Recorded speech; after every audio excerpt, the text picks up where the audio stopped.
आळविती बाळे माते ते सुख आगळे. द्यावे आवडी भातुके पाहे निवे कवतुके. लेवून अलंकार दृष्टी करावी सादर. आपुले पदी बैसवून कोडे वंदी.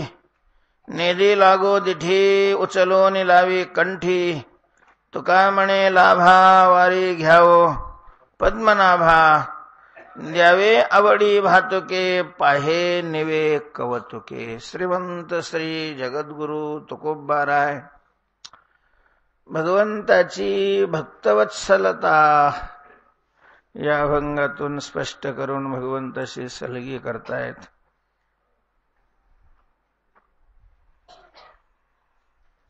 देव आणि भक्त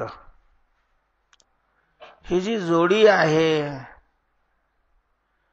या जोडीमध्ये कसा मधुर अशा प्रकारचा संबंध असतो, किती गोड संबंध असतो. देव भक्त देवाच्या नामाचा, रूपाचा, स्वरूपाचा आनंद लुटतात. भक्त देवाच्या नामाचा, रूपाचा काय लुटतात? आनंद लुटतात. आनंद. जिथे तुझ्या कीर्तनाचा घोष, जळती पापे पळती दोष, काय ते होणे आम्हा आनंदास सेवू भक्तिरस तुका म्हणे. भक्तीच्या रसामध्ये भक्त डुबून जातात, डुबून सगळं विसरून जातात, देह भावाला विसरतात आणि आनंदाच्या समुद्रामध्ये मस्त लाटेसारखे नुसते हेलकावे खात असतात. आनंद कोंदला माझे पुढे. भगवत विषयक प्रेम अंतःकरणात निर्माण झाल्यानंतर बरेच भगवंताचं नुसतं नाव कानावर पडलं तरीही आनंदामध्ये वृत्ती डुबते. भागवतामध्ये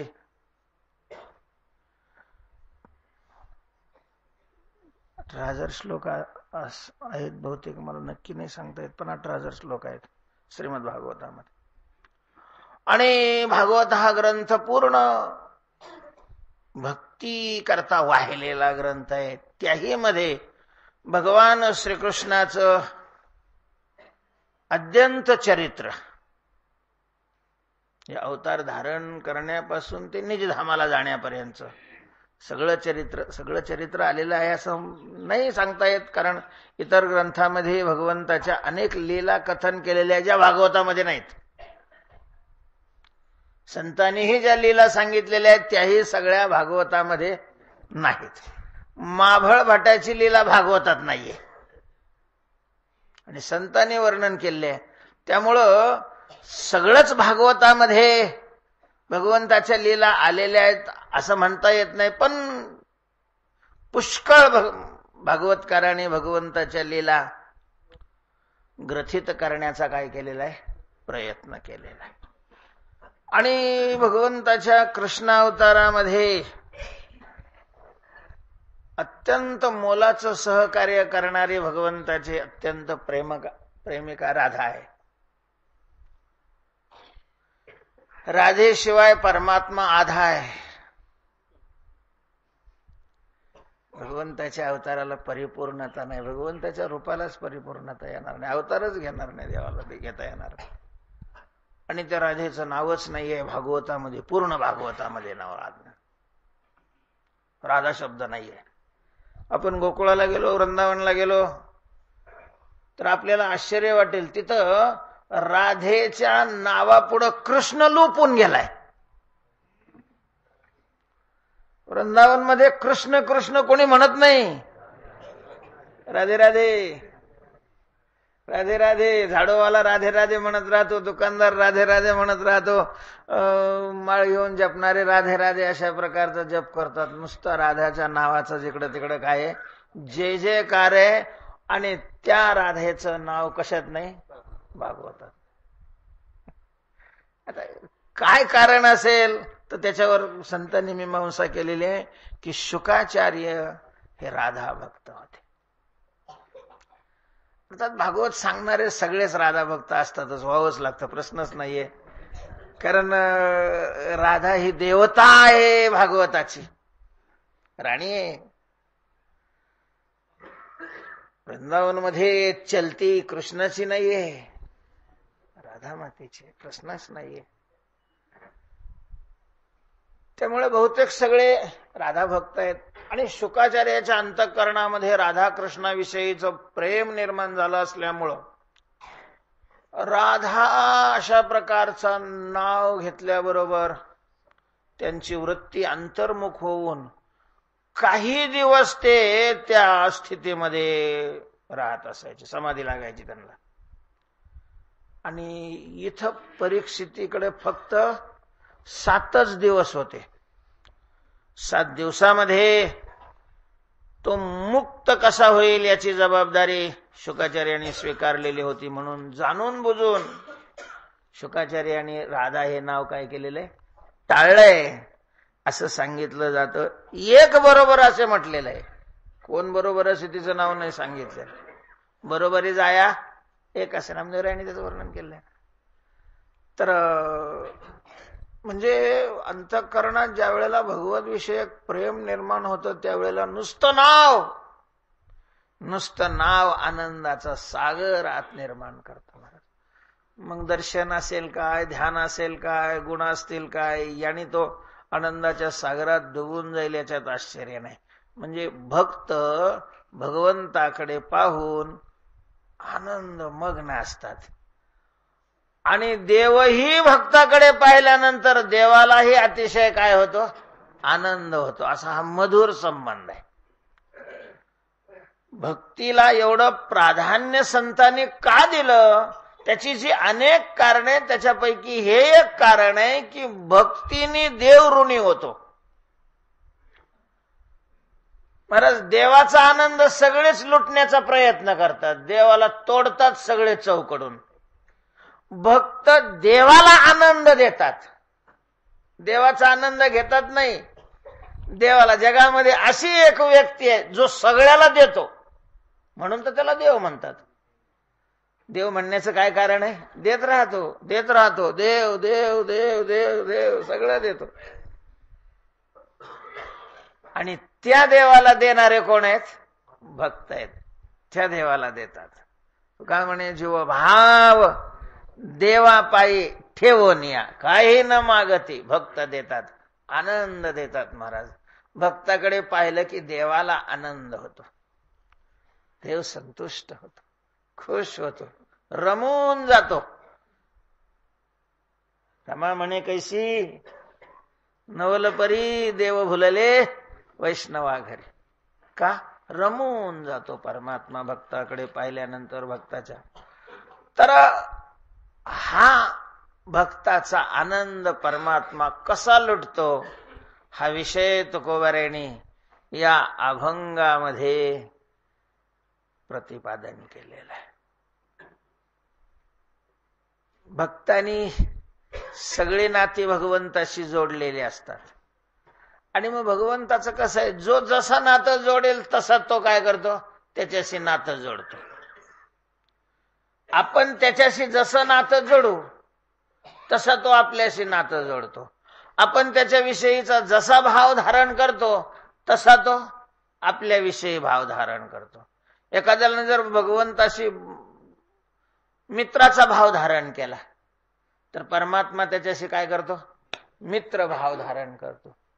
सुदामदेवाचे भगवान मित्र होते.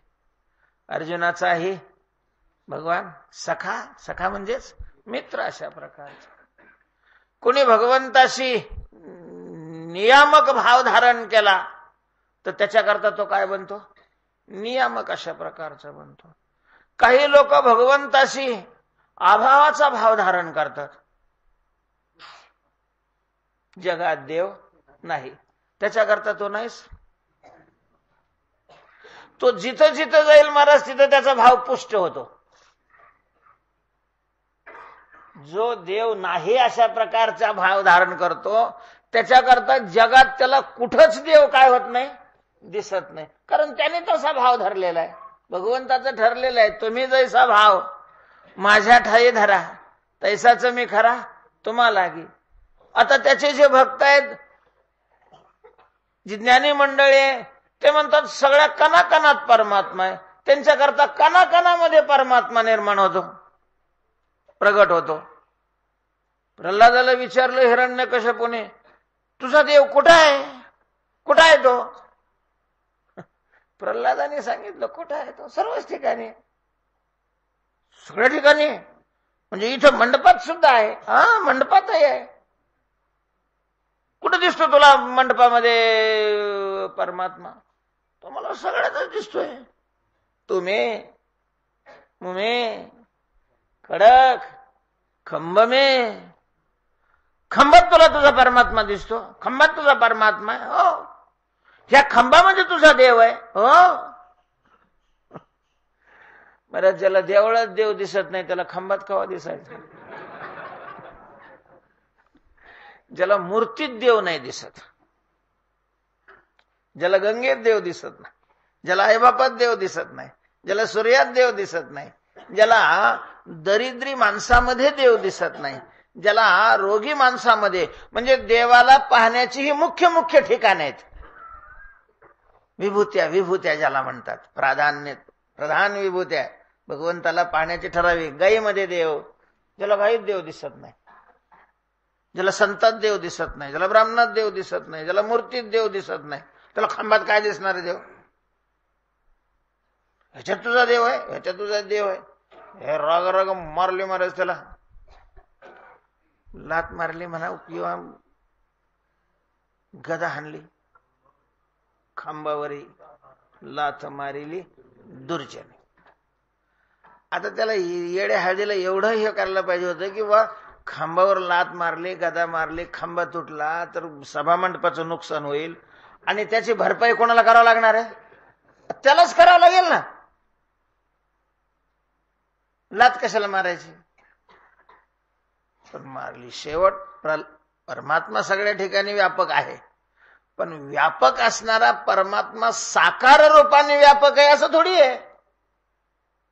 व्यापक परमात्मा निराकार रूपाने व्यापक आहे, सूक्ष्म रूपाने ईश्वर रूपाने व्यापक आहे, वा ब्रह्म रूपाने व्यापक आहे तो. आणि ब्रह्मरूपाने व्यापक असलेला, ईश्वर रूपाने व्यापक असलेला अशा वस्तू फोडून थोडी दिसत असतो.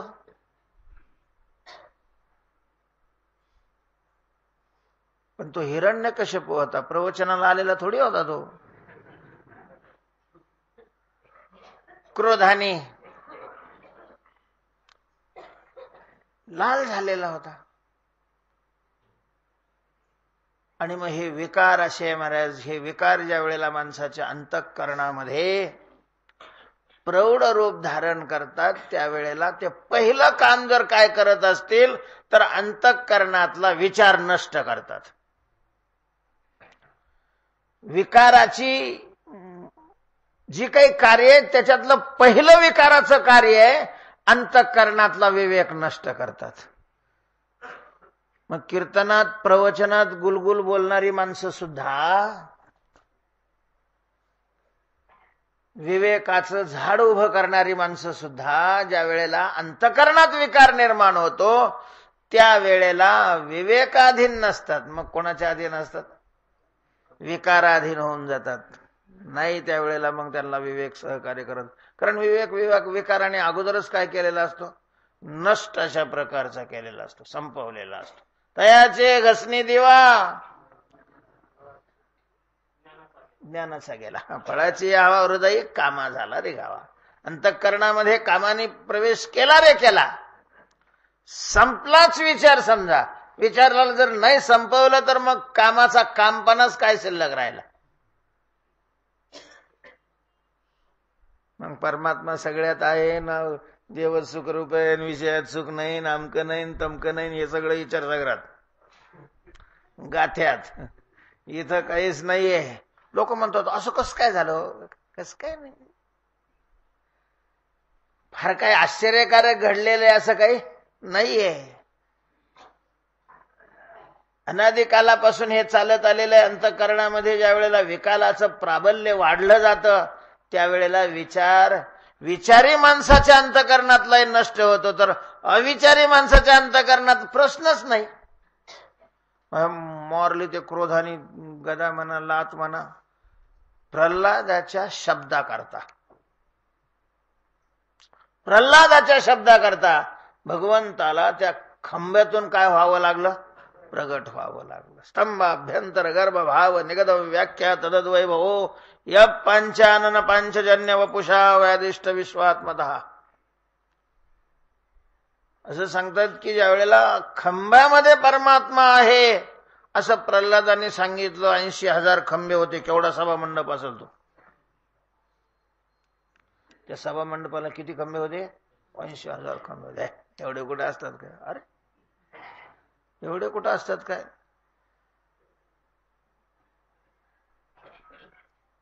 तो काय सामान्य माणसाचा सभा मंडप होता. त्रैलोक्याचा अधिपती होता महाराज.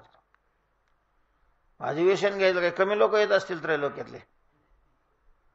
मंडपाला खूप खंबे असू शकतात. हे तुम्हाला बघायचं असेल तर देवगिरीला दौलताबादला तिथं भारत मातेचं मंदिर आहे आणि तिथं खांबे आहे महाराज. मोजता मनुष्य कंटाळतो एवढे खांबे आहेत तिथं. जर सामान्य राजाच्या सभा मंडपाला एवढे खंबे आहेत तर तो तर त्रैलोक्याधिपती आहे. ईश्वर म्हणून त्यांनी जाहीर केलं होतं. काही सामान्य थोडी होता तो. सगळे खांब गुरगुर करत होते. म्हणजे त्यांनी कुठल्याही खांबावर जरी गदा मारली असती तरी कुठल्याही खांबातून भगवान काय झाले असते? प्रगट झाले असते. तेव्हा भाव जसा आपण भगवंताविषयी धारण करतो परमात्मा त्याच्याकरता तसा बनतो. भक्तांनी सगळी नाती देवाशी जोडलेली असतात. प्राधान्याने भक्त भगवंताशी आईचा भाव धारण करतात की देव आमची काय आहे? आई आहे. आई परमात्मा भक्ताची आई असतोच. भक्तही त्याच्या ठिकाणी आईचा भाव धारण करतात. एग एग विठाबाई माझे पंढरीचे आई. आई विठाबाई पंढरीचे ये. जनाबाई माऊलींनी भगवंताच्या ठिकाणी आई अशा प्रकारचा भाव धारण केलेला आहे. येई ओ येई धावनिया विलंब का वाया लावेला कृपाळे विठाबाई विश्वंभरे भवच्छेदके पांडुरंगे येई ओ पांडुरंगे. पांडुरंगे येई ओ पांडुरंगे जीवाचे जीव लगे येई ओ पांडुरंगे. मातेचा धाव घाली आई आता पाहतेस काही. आणि मग भक्त ज्या वेळेला देवाला आई म्हणतो त्यावेळेला देवही बेटा देवही भक्ताच्या ठिकाणी कोणता भाव धारण करतो? बाळकाचा धारण करतो. पुत्राचा अशा प्रकारचा भाव धारण करतो. तर या ठिकाणी तुकोबऱ्यांनी परमात्मा हा भक्तरूपी पुत्राचा कसा आनंद लुटतो. भक्त तर देवाचा आनंद लुटतात पण देवही भक्ताचा आनंद कसा लुटतो हा विषय रंगवलेला आहे. तुकोबाराय म्हणतात अळविती बाळे माते ते सुख आगळे. लहान लहान मुलं ज्या वेळेला आईला आई आई आम्हाला हे लागतं, आई आम्हाला ते दे ना, आई आम्हाला अमका हवंय ना, आई आम्हाला तमका हवंय ना असं म्हणतात. आई उबगून नाही जात. ती जर आई असेल तर आई असेल तर ती उबगून जात नाही आणि उबगून जात असेल तर आईच नाही महाराज. ती आई कधीच मुलाला उबगत नाही. आई आहे ती आई आहे. तुकोबाराय म्हणतात लौकिकातली आम्हाला आई माहिती नाही उबगते की नाही, कारण लौकिकातल्या मातांनी मातृत्वाला काळ फासलंय. महाराज असा काळ विचित्र अशा प्रकारचा आलेला आहे. असा काळ विचित्र आलेला आहे की इथून पुढे जर एखादा ग्रंथ लिहायला लागला तर देवाचं वात्सल्य सांगत असताना आईची उपमा देणार नाही. इथून पुढे एखादा जर ग्रंथ लिहायला लागला तर भगवंताच्या वात्सल्याला आईची उपमा देणार नाही, कारण या माता नाही अक्षरशः सर्पिणी झालेल्या आहेत. आज मातृत्वाला काळं लावलंय त्यांनी, त्याला जन्मालाही येऊ देत नाही, गर्भामध्येच असताना त्याचं काय करतात, वाटोळं करतात, नाश करतात, फेकले जातात मुलं, अनाथ आश्रमामध्ये सोडले जातात. हे मातृत्वाचं लांछन आहे महाराज. एवढे विषयाधीन झालेले माणसं की त्यांनी सगळ्या मर्यादा संपवून टाकलेल्या आहेत. पण हा काळ ग्रंथवर्णनाचा पूर्वीचा आहे. स्वतःचा जीव देऊन आपल्या मुलाचा जीव रक्षण करणारा काल होता. त्या कालातली ही वर्णन आहेत. देह विसर्या पुला जवळी घेता शीण गेला. किती प्रेम अशा प्रकारचं. माऊली लेकुराचे हित जाणे माऊलीचे चित्त, ऐशी कळवळ्याची जाती करी लाभा विण प्रीती. तेव्हा मातृत्व जिच्या ठिकाणी माता आहे ती माताच नाहीये, जिच्या ठिकाणी मुलाविषयीचं प्रेम नाही. ती मुलं ज्या वेळेला असे आळवतात, काही काम करत असते, थांबा रे, पण मुलं आळवताना आईला उद्वेग नाही, आनंद वाटत असतो. मुलांनी स्वतःहून एखादी खाण्याची वस्तू मागितली आईला, त्याच्याकरता हट्ट धरला, तर आईला अधिक काय होतो, संतोष होतो. तुकोबाराय म्हणतात, तुकोबारायांनी हा मातृत्वाचा आनंद भोगलेला असणार आहे. तुकोबाराय म्हणतात, बाळे आळविती माते ते आगळे सुख. ज्या वेळेला मुलं स्वतःहून आईला आळवतात, आईकडे हट्ट धारण करतात, आईला मागतात. संतांनी भगवान श्रीकृष्णाचं बालपण वर्णन करत असताना असं म्हटलेलं आहे की यशोदा माता शेजारणी बरोबर बाहेर गप्पा मारीत उभी राहिलेली आहे आणि यांनी पाहिलेलं आहे, धावत आलेलं आहे, आईचं लुगडं धरलेलं आहे, वडायला लागलाय, आई चाल ना, काय गप्पा मारते, चाल ना आई, थांब रे, मोदी काय म्हणला ते ऐकते ना, चाल ना आई चाल ना.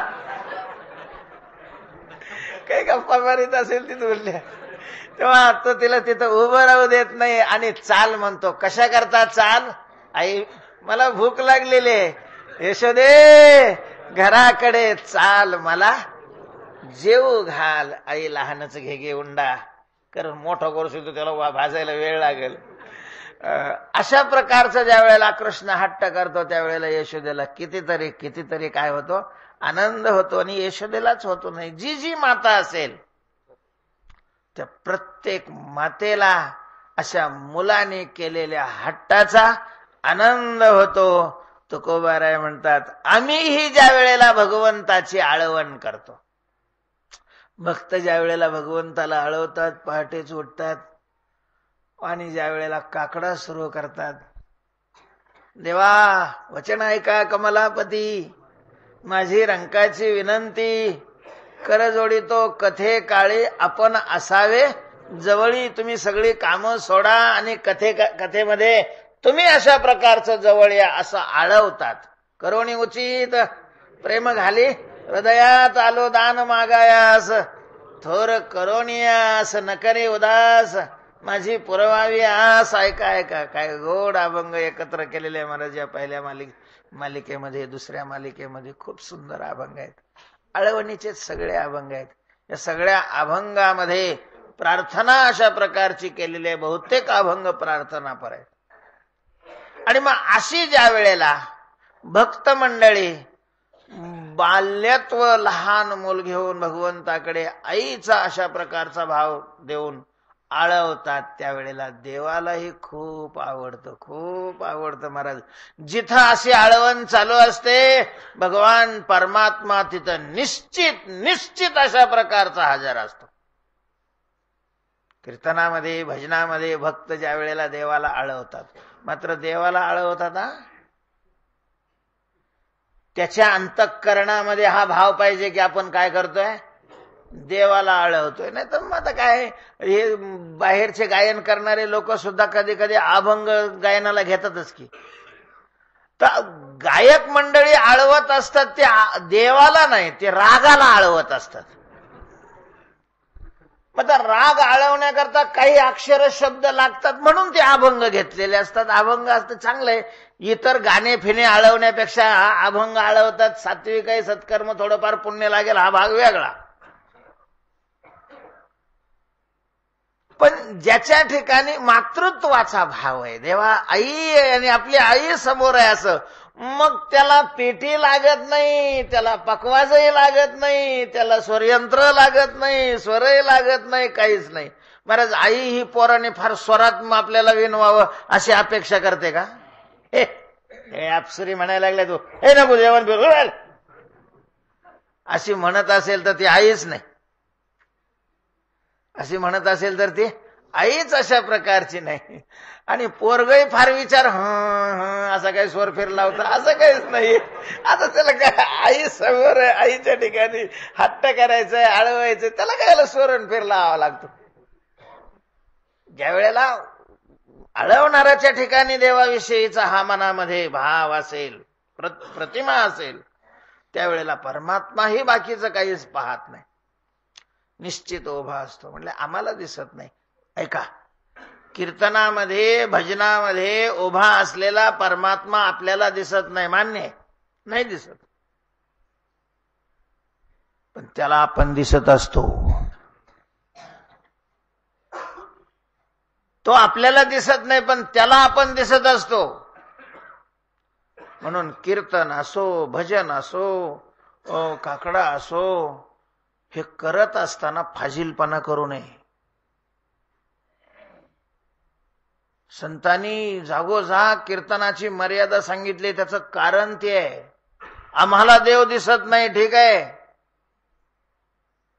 ठीक आहे. कीर्तनामध्ये आणि प्रवचनामध्ये एखाद्याने जाग्याबद्दल जर दुसऱ्याशी भांडणं केली, तिला देव दिसत नसला पण देव पाहत असेल नाही किती आगाव आहे म्हणून.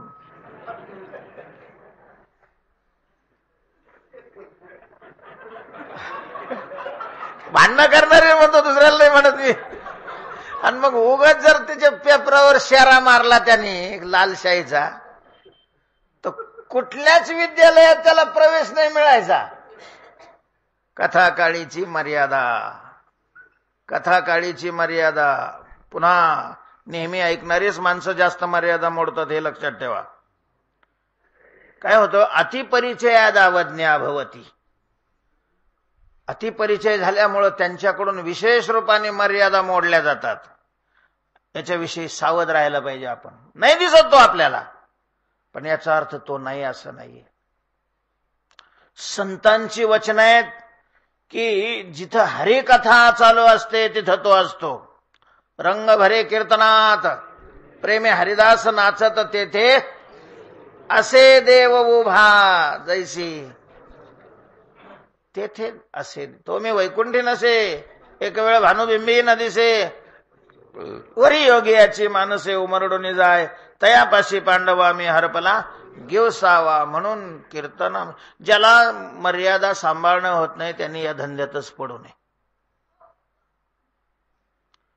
ज्याला कीर्तनाची मर्यादा सांभाळणं होत नाही त्यांनी कीर्तनाला येऊ नये, त्यांनी कीर्तन ऐकू नये, त्यांनी कीर्तन सांगूही नये. कारण फायदा होण्याच्या ऐवजी तोटा होण्याची शक्यता असते. फायदा होण्याच्या ऐवजी तोटा होण्याची शक्यता असते. मोठ्या माणसाच्या समोर वावरत असताना अति मर्यादेने वावरावं लागतं, अति मर्यादेने. ठीक आहे, मोठी माणसं मोठी असतात, सामान्य चुकाकडे ते लक्ष देत नाही, त्यांचं अंतःकरण खूप मोठं असतं. हे जरी खरं असलं तरी जर मर्यादेपेक्षा जास्तच एखादा वागत असेल, व्यवहार करत असेल, आचरण करत असेल आणि एकदा जर मनातून मोठ्या माणसाच्या उतरला तो, मग आपल्या कशालाच काही अर्थ नाही. भंगलिया चित्ताने एकाच्याने सांधिता. तेव्हा कीर्तन प्रवचनामध्ये मर्यादेनं अशा प्रकारचा असावा. कीर्तनाला येणारा, कीर्तन करणाऱ्याच्या मनामध्ये हा भाव असलाच पाहिजे की इथं कोण आहे, देव आहे आणि तो ऐकतोय, पाहतोय. काय महाराज पूर्वीच्या श्रद्धा होत्या, अडाणी माणसं होती, मान्य आहे, फार शिकलेले नव्हते, फार सुसंगत अशा प्रकारचे कीर्तनही त्यांना करता येत नव्हते. पण भाव काय होता? काय काडी लावायचे सुसंगत बोलण्याला आणि सुसंगत ऐकण्याला. लय स्वर वाढले आणि हे वाढलं. भाव, भाव भक्तीमध्ये काय महत्वाचा आहे? भाव महत्वाचा आहे. भाव.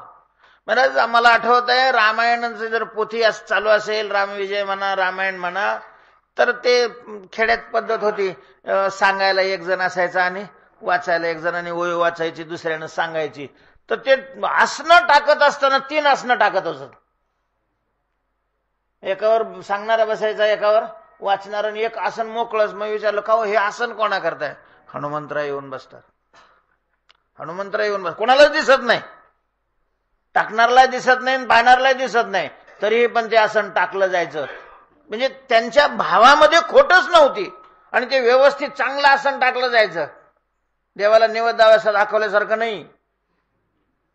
देवाला निवद दाखवणारी माणसं व्यवस्थित दाखवत नाही, त्याचं कारण त्यांना माहिती आहे, हे काही पाहत नाही खात नाही, आपलं यंत्रवत क्रिया करायची. भाव नष्ट झाला. भाव महाराज कीर्तनात देव असतो. कीर्तनकाराचा राहिला नाही, आयोजन करणाराचा राहिला नाही, आणि कोणाचाच राहिला नाही. आणि काय होणार आहे मग? तिथं हे प्रमाण नाहीच आहे की कीर्तन चांग होय अंगारी रूप. ज्याच्या ठिकाणी तो भावच नाहीये. आणि देवाचं तर असं आहे, जसा भाव आहे तसा तो बनतो. ज्याला कीर्तनात देव आहे हा भाव नाही, त्याच्या कीर्तनात देव राहणारच नाही.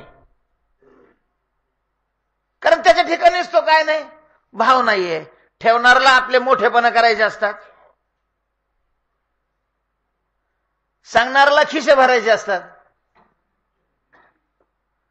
ऐकणारं ते कोण काय भाव धारण करून येतो, हा ज्याचा त्याचा भाव वेगवेगळा राहतो. देव आहे हा भाव नसेल तर काहीच फायदा नाही, काहीही उपयोग नाही. महाराज आपण आपल्या अंतःकरणामध्ये हा भाव सातत्यानं धारण करणं गरजेचं आहे की देव आहे. म्हणले पण तिथं नसेल तर मग आपण कसं काय? जो धरेल त्याच्याकरता आहे, जो भाव धरेल त्याच्याकरता तो आहेच ना. एरवी तो चौकड आहेच, तसा तो नाही अशी जागाच नाहीये. फक्त जो धारण करेल त्याच्याकरता तो प्रतीतीला येईल, त्याला अस्तित्वाचं फल मिळेल. भाव धारण करणार नाही त्याला नाहीच आहे, मग त्याच्याकरता अस्तित्वाचं फलही मिळणार नाही. तेव्हा आपण ज्या वेळेला आळवतो देवाला, मग ते कीर्तनाच्या माध्यमातून असेल, प्रवचनाच्या माध्यमातून असेल, गाथा भजनाच्या माध्यमातून असेल, संगीत भजनाच्या माध्यमातून असेल, रात्री जागराच्या माध्यमातून असेल, काकडा भजनाच्या माध्यमातून असेल, जर आपल्या अंतःकरणामध्ये देव आपल्या समोर आहे असा भाव असेल तर देव असतो. आणि देवाला ते खूप आवडतं आपलं आळवणं. तुकोबाराय म्हणतात, आळविती बाळे माते ते सुख आगळे, बाळे आळविती ते सुख माते आगळे. आईला तो खूप अशा प्रकारचा आनंद वाटतो, खूप आनंद वाटतो. आणि मग काय करते आई? द्यावे आवडी भातुके पाहे निवे कवतुके. आवडी भातुके द्यावे. ज्या वेळेला मूल हट्ट करतं, ज्या वेळेला मूल आळवतं, त्यावेळेला आई त्याच्यावर प्रसन्न होते आणि त्याला खाऊ देते. खाऊ वैराग्याचा खाऊ देते, विवेकाचा खाऊ देते, सत्संगतीचा खाऊ देते, प्रेमाचा खाऊ देते, निश्चयाचा. भगवंताकडून जे येतं तो प्रसादच असतो महाराज. खाऊच आहे तो. भातुके म्हणजे खाऊ. मुलाला जो आवडतो तो खाऊ ती देते. आणि ज्या वेळेला ते मूल तो खाऊन प्रसन्न होतं, ते प्रसन्न झालेलं पाहिलं की आई एवढी प्रसन्न होते, किती प्रसन्न होते हे समजण्याकरता आईच व्हावं लागेल, दुसऱ्याला नाही कळणार ते. भगवत ज्ञानोबाराय म्हणतात, हे सद्गुरूची एकलेनी जाणीजे का प्रसवतया, बालकाची अधनी धाईजे का शिष्याचे नि झालेपणे होईजे, हे सद्गुरूची एकले जाणीजे का प्रसवते. शिष्याच्या काय बालकाचे धनी धायचे शिष्याचे झाले. मुक्त होण्याने सद्गुरूला काय आनंद होतो हे फक्त सद्गुरूच जाणू शकतील.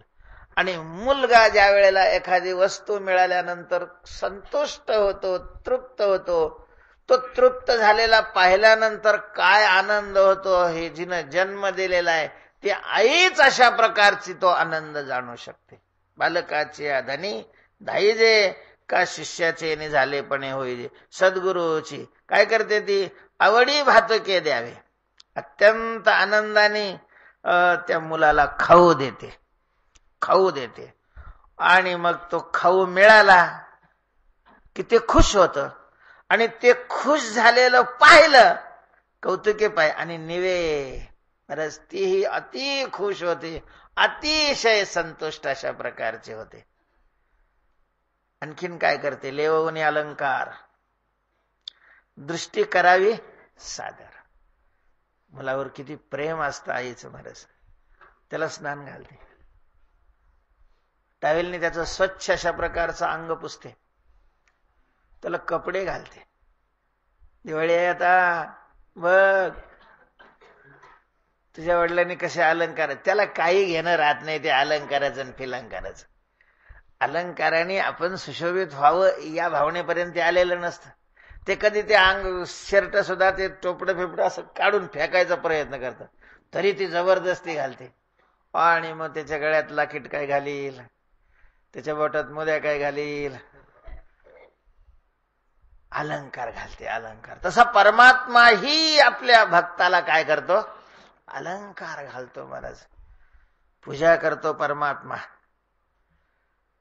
निळोवरेने खूप सुंदर एका अभंगामध्ये परमात्मा आपल्या भक्ताची कशी पूजा करतो, कोणते कोणते अलंकार भक्ताला घालतो त्याचं वर्णन केलेलं आहे.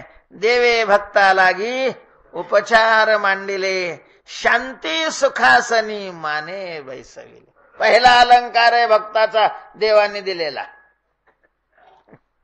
हातात मोद्या घालणं हे भक्ताचे अलंकार, हे पामराचे अलंकार आहेत. पामराचे संसारी माणसाचे हे अलंकार आहेत. भक्ताचे अलंकार ते नाही. भक्ताची संपत्ती ती नाही महाराज. परमात्मा भक्ताला अलंकार घालतो. कोणते अलंकार घालतो? शांती सुखासनी माने बैसविले. महाराज त्याला बसायला पूजा करतो. पूजा करायचं तर मग पूजा करत असताना पहिल्यांदा काय केली जाते? बैठक. पूजेचा पहिला बैठक. बैठक तर कोणती बैठक? शांती.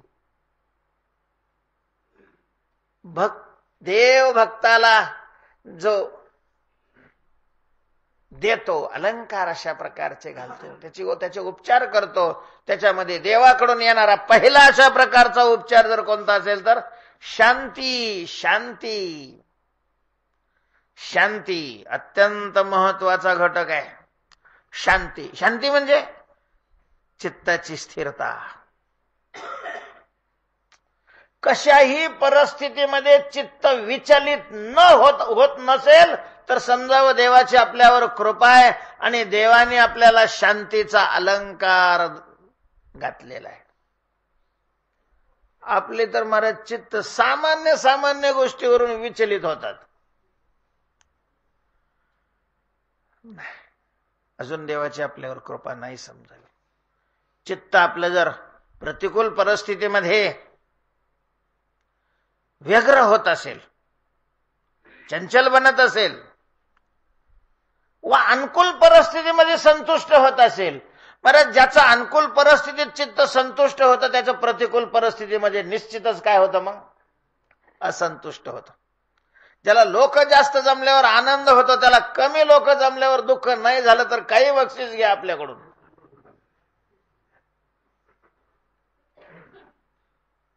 जास्त मिळाल्यानंतर आनंद झाला की कमी मिळाल्यानंतर त्याला रडावं लागणार, दुःख होणार, प्रश्नच नाहीये. त्यामुळे अनुकूल परिस्थिती येवो वा प्रतिकूल परिस्थिती, महाराज ही अशांतीच आहे. अनुकूल परिस्थितीचा आनंद होणं ही चित्ताची शांती नाही, ही अशांती आहे. आम्हाला स्वरूप कळत नाही शांतीचं. चित्ताने आपली मर्यादा उल्लंघन करणं, मग ते वर येवो वा खाली जावं हे अशांतीचंच स्वरूप आहे. तुम्हाला आश्चर्य वाटेल, काही काही माणसं मेले दुःखाने नाही, आनंदाने. आनंद म्हणजे पारमार्थिक आनंद नाही, हर्ष, व्यावहारिक अशा प्रकारचा आनंद. ते चित्त एवढं चंचल होतं की त्या चित्ताच्या चांचल्यतेची मर्यादा तुटून जाते, संपून जातो स्थूलाचा आणि सूक्ष्माचा संबंध. त्याला शास्त्रामध्ये आनंदच म्हणत नाहीत, ते दुःखच आहे. अनुकूल वस्तू मिळाल्यानंतर हर्षाची जी लहर चित्तामध्ये दवडली जाते, ज्याच्यामुळं चित्त विचलित होतं, भरती येते चित्ताला, हेही चित्ताची चंचलता आहे. आणि चित्ताची चंचलता म्हणजेच दुःख आहे. म्हणून संसारामध्ये, लौकिकामध्ये, व्यवहारामध्ये आम्ही ज्याला सुख मानतो, शास्त्रकारांनी त्याला कशात टाकलेलं आहे? दुःखामध्ये ढकललेलं आहे. दुःखामध्ये. न्यायशास्त्रामध्ये 21 दुःखाच्या नाशाला मोक्ष मानतात. आणि त्या 21 दुःखामध्ये काय आहे? सुख आहे. म्हणजेच अनुकूल वस्तू मिळाल्यानंतर होणारा आनंद, हा आनंद 21 दुःखात आहे. फक्त त्याच्यावर कपडे कशाचे आहेत? सुखाचे कपडे. का हो? कुठं रडलेला आवाज येऊ लागला? शांती सदनमध्ये. बॉम्ब बॉम्ब घाल का बाहेर ऐकू यायला लागलं, म्हणजे कुठं कोणाच्या घरी काय झालं? कोणी शांती सदनमध्ये बॉम्ब बॉम्ब चालू आहे. तशा प्रकारचं हे व्यवहारातलं सुख आहे. शांती, शांती तिला म्हणतात. अविचल वृत्ती, स्थिर वृत्ती, कशाही परिस्थितीमध्ये वृत्ती दोलायमान न होणं, हिचं नाव काय आहे? शांती. परमात्मा आपल्या भक्ताला तो पहिला अलंकार देतो. शांती सुखासनी माने बैसविले. मानाने बसवतो त्याच्यामध्ये. आणि त्याच्यावरती छत्र धरतो. छत्र कोणतं छत्र? तन्मयता.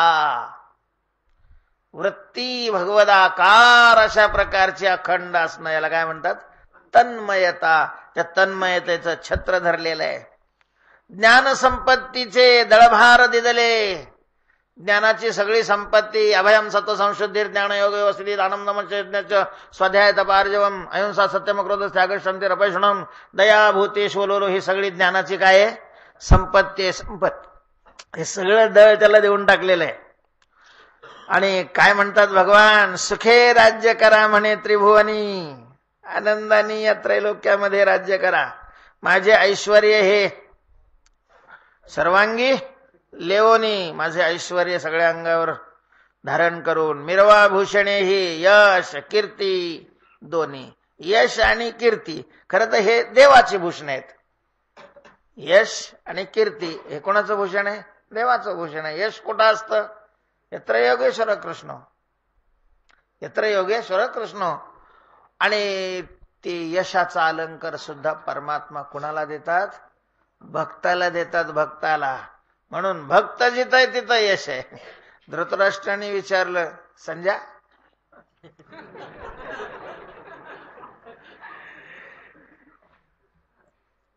आम्हाला तर असं वाटतं, आमुचे तो ऐसे मानसिक,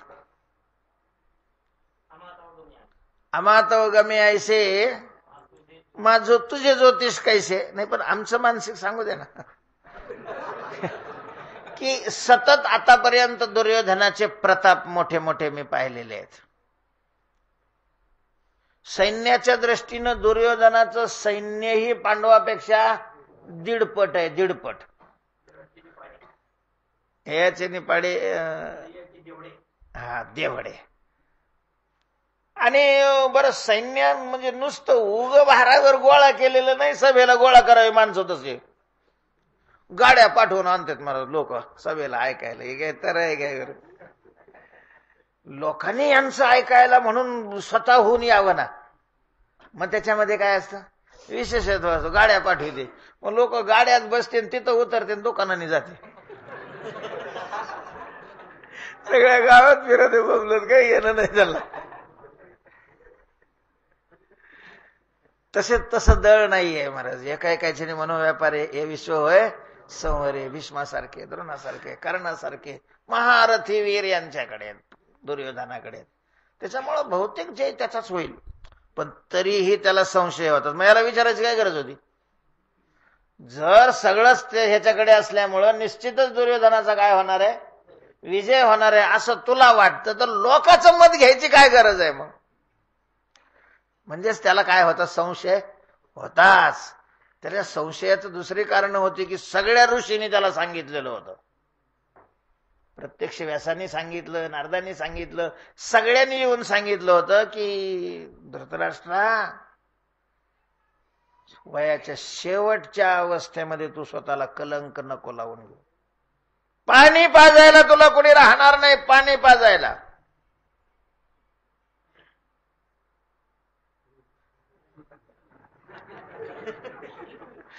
असं करायचं, टाळून टाकायचं. त्याच्यामुळं तो संशयात होता. संजयाला विचारलं, तुला काय वाटतं? तुझं ज्योतिष काय म्हणतं? तुझं मानस काय म्हणतंय? संजय म्हटलं, महाराज मला घोड्याची पारख आहे, ज्योतिषशास्त्राची नाही. मी काही ज्योतिष शिकलेलो नाही, ज्योतिषी नाही आहे मी. पण तरी तुला वाटतं काय? मला वाटण्याचा काय अर्थ आहे? माझ्या वाटण्यावर जर घडत असेल तर मी म्हणलं असतं की दुर्योधनाला काय मिळेल? विजय मिळेल. पण मला माहिती आहे. काय माहिती आहे तुला? विजय स्वरूप श्रीकृष्णनाथ. जिथं अर्जुन आहे आणि जिथं कृष्ण आहे तिथं विजय आहे. नुसता विजयच नाही. तत्र श्रीर विजयो भूतीर ध्रुवा नीतीर मतीर मम. जिथं देव आहे तिथं विजय आहे. आणि विजयाचा अलंकार भगवंतांनी भक्ताला घातला असल्यामुळं जिथं भक्त आहे तिथं विजय आहे. तिथं ज्ञानोबारायांनी असं म्हटलेलं आहे, जर यांच्याकडे विजय नाही गेला तर विजयच खोटा आहे. जर तुमच्या म्हणण्याप्रमाणे दुर्योधनाला विजय मिळाला तर विजयच खरा नाहीये, विजय खोटा आहे अशा प्रकारचं मानावं लागेल. कारण विजय यांना सोडून राहतच नाही. काल येऊन आल्यानंतर भगवंतानी पळायला सुरुवात केली. आता भगवान पळायला लागल्यानंतर सहजच विजय कोणाचा झाला? काल येऊनचा झाला असं मानावं. शत्रू पळू लागलेला आहे. पण याला विजयाची गरज नव्हती. याला कुस्ती खेळायची होती. याला युद्ध करायचं होतं. युद्धाची खुमखुमी होती. म्हणून हा त्याच्या मागं पळाला. तो पुढं पळाला ना हा मागं पळाला. तो एका गुहेत घुसला. आता तो घुसलाय तर आपल्याला काय अडचण आहे? यो गुहेत घुसला. आता पुढं काय मांडून ठेवलं होतं त्याला काय माहिती. एक बाबा झोपलेला होता. याने आपली शाल दिली त्याच्या अंगावर टाकून लपला दगडाच्या माग. आता समोर असल्यावर दिसत नाही तर दगडाच्या मागचा काय दिसणार आहे? मारली लात त्याने. ते उठलं. त्यांनी नुसतं याच्याकडं पाहिलं. काडी लावली नाही, शॉर्ट सर्किट झालं नाही. नुसतं त्याच्याकडे काय केलं? पाहिलं महाराज. पाहिलं की जागीच पेटला. बरं इजवायला तिथं कोणीच नाही. हे दोघच. हा कशाला इजवतोय? राख झाली महाराज. राख. लाकडं टाकून राख होत नाही. पुन्हा हाडं गोळा करावी लागतात. त्याचे हाडं सुद्धा नाही राहिले. विजय कोणाकडे गेला? हे जिथं घडलं तिथं याची मूर्ती बसवली. त्याचं नाव काय आहे माहितीये का तुम्हाला?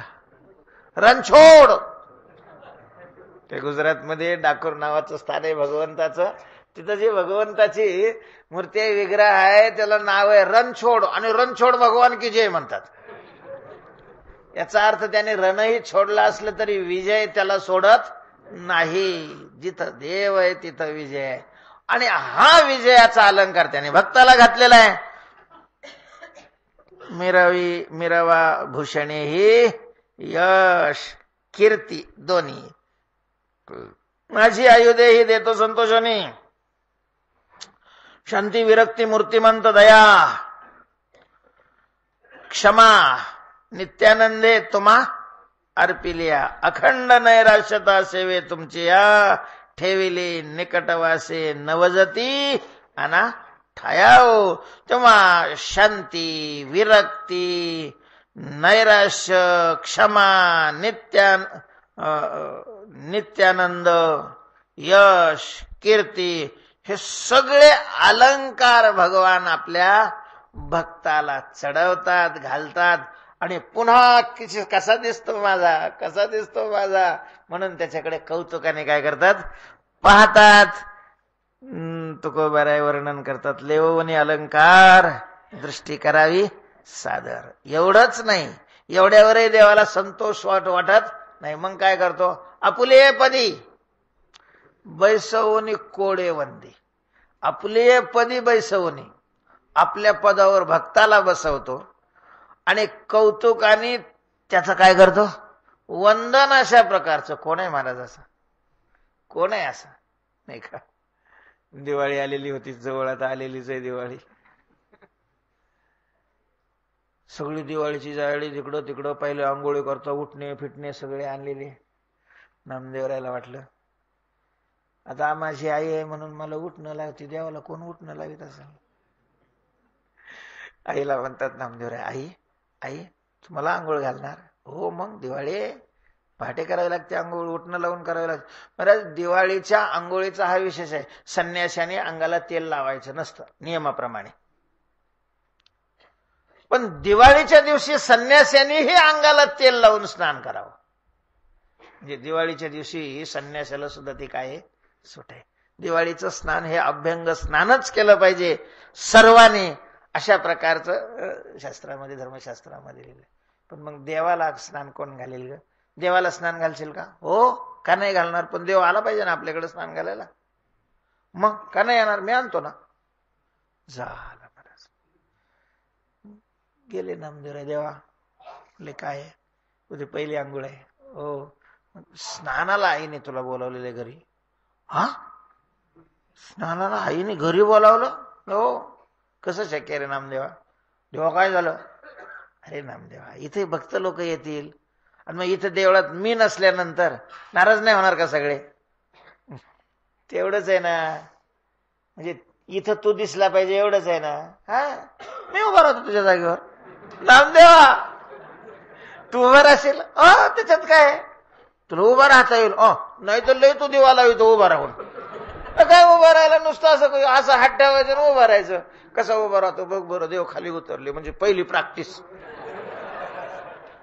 ट्युशन चालू झालं, विटेवर कसं उभा राहायचं त्याचं. गर्दी काही नव्हती त्यावेळेला.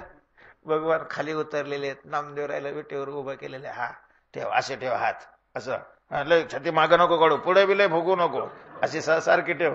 माने अशी ठेवायची, डोळे झाकून घ्यायचे. आता ते पायावर मुंग्या लागल्या चढायला, त्यांनी पाय हलवले. अरे पाय हलवायचे नाही, मुंग्या चढतात मुंगे.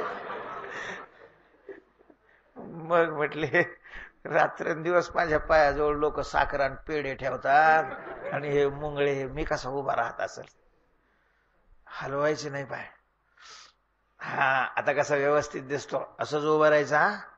त्यांनी सांगितलं, देवा पुजारी लोक आंघोळ घालतात, त्याचे पाणी असतं, ते पाणी फार कडक असतं का? हा कडक. बापरे, पोळल ना. मग पोळलं तरी असं नाही करायचं. तिडेच महाराज काय ताप येतो देवाचा. गार असलं तरी हो करायचं नाही, गरम असलं तरी काही हलायचं नाही, डोलायचं नाही. आता ते लोणी देवाच्या तोंडाला लावतात, गोळाच्या गोळा दररोज सकाळी स्नान झाल्यानंतर. नामदेवरायांनी विचारलं, म्हणले देवा ते लोणी लावतात, मला लय लोणी आवडतं, खाल्लं चालतं का? खायचं वेज लोकांना ओळखू येईल, हा देव नाही. ते म्हणे तोंडाला लावल्यावर हे असलाच देव पण आहे, तोंडाला लावलं तरी खाता येत नाही. ते म्हणे देवा हा देवपणा तुला लाखला. तेव्हा आपले पदी परमात्मा भक्ताला आपल्या पदावर बसून कौतुकाने त्याचं काय करतो, वंदन अशा प्रकारचा करतो. नेदी लागो दिठी, उचलवणी लावी कंठी. आपल्या भक्ताला कोणाची दृष्ट लावू नये म्हणून परमात्मा त्याला उचलून कंठाला लावतो. अशा प्रकारचं देवा तुका म्हणे लाभा वारी घ्यावो पद्मनाभा. पद्मनाभा तुम्ही आपल्या भक्ताचा असा आनंद लुटा. द्यावे आवडी भातुके पाहे निवे कौतुके. सर्वांना महत्वाची सूचना आहे. आज एकादशी आहे त्यामुळे आज कीर्तन आहे आणि ते कीर्तन परमार्थ आश्रम अर्थात जिथून आपण प्रदक्षिणा वर चढतो